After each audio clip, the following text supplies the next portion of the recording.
You need to know about this plant right here. Hey everyone, I'm Erin the Impatient Gardener, and I garden here in southeastern Wisconsin, zone 5B6A, and I want you to know about this plant. This is Pycnanthemum muticum, sometimes called clustered mountain mint or blunt mountain mint, and it is an amazing plant. Now, if you heard me say mint and you're thinking about running as fast as you can from this video, just stick with me because this is not a true mint. Yes, it's in the mint family. No, it is not a true mint, and no, it will not take over your world like mint will if you plant it in the ground.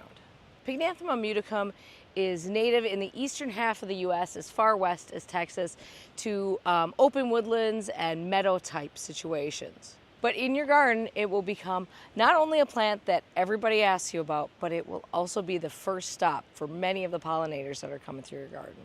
It's hardy in zones 4 to 8 and will grow really well in full sun down to part shade. I've actually pushed it into full shade and it actually does okay there. It certainly doesn't perform as well as it does in other places, but I've pushed it there and it manages okay. So let's talk about the habit of this plant. So it grows from about 2 feet to 3 feet tall. And this cluster that you see here was planted from plugs 4 years ago. I would guess there are maybe 15 plants in here. Now let's talk about spreading, because I know if there's anything keeping you from growing this plant, that's what it is.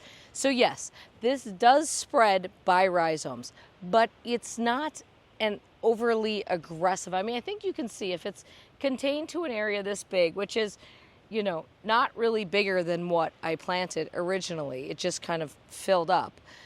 I think you can see it's not going to take over your garden, but it does spread by rhizomes. So if you're worried about a plant like that, there are ways to manage this. And the easiest way, honestly, is to grow around your plant with your spade and cut those rhizomes. If you plant one of these and give it a 2-foot area to spread into, I think that's probably a pretty happy place for it to be. So I'm not the only one who thinks that this is a pretty great plant. In fact, this is the Perennial Plant Association's Plant of the Year for 2025, and I couldn't be happier about that pick. The Perennial Plant Association members are people who are in all sorts of horticulture. There's plantsmen in there are designers in there are people who run botanical gardens in there are horticulturalists, and they're all very knowledgeable on plants. And when they choose a plant, they are choosing a plant that usually has been around for a long time and has a proven track record. And it's a plant that they want to bring attention to because they think more people should be growing it, not because they benefit really in any way from selling this plant. Now, they introduce their plants a year ahead of time so that garden centers and nurseries can stock up so that they can make sure that this plant is actually made available to the public. So you will be able to find this plant more easily next year, because if you've looked for it in the past, you've had a hard time, you should have a better time finding it next year. Now, these plants have actually flopped a little bit, even though they're growing in mostly full sun here. And I think it's because we had some heavy rains that sort of mashed them down a little bit. But I really think the best way to control any sort of flopping tendencies that these have is to plant them amongst plant partners that will offer a little support, or even better, that it will look good when it sort of grows through. So think about many of the plants that you might find in sort of a more native landscape. Think about things like Monarda or Rudbeckia. Grasses, little blue stem would be absolutely beautiful with this. I grow it with phlox, and I think it looks great with phlox too.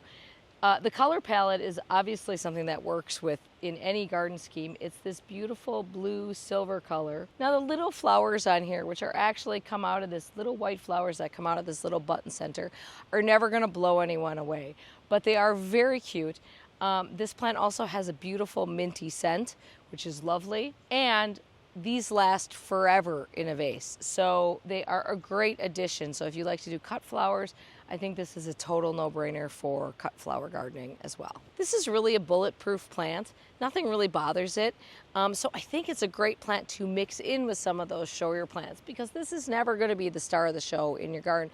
And listen, not every plant you put in your garden should be the star of the show. This is also a very adaptable plant for different kinds of soil. So it would prefer sort of a rich, loamy soil.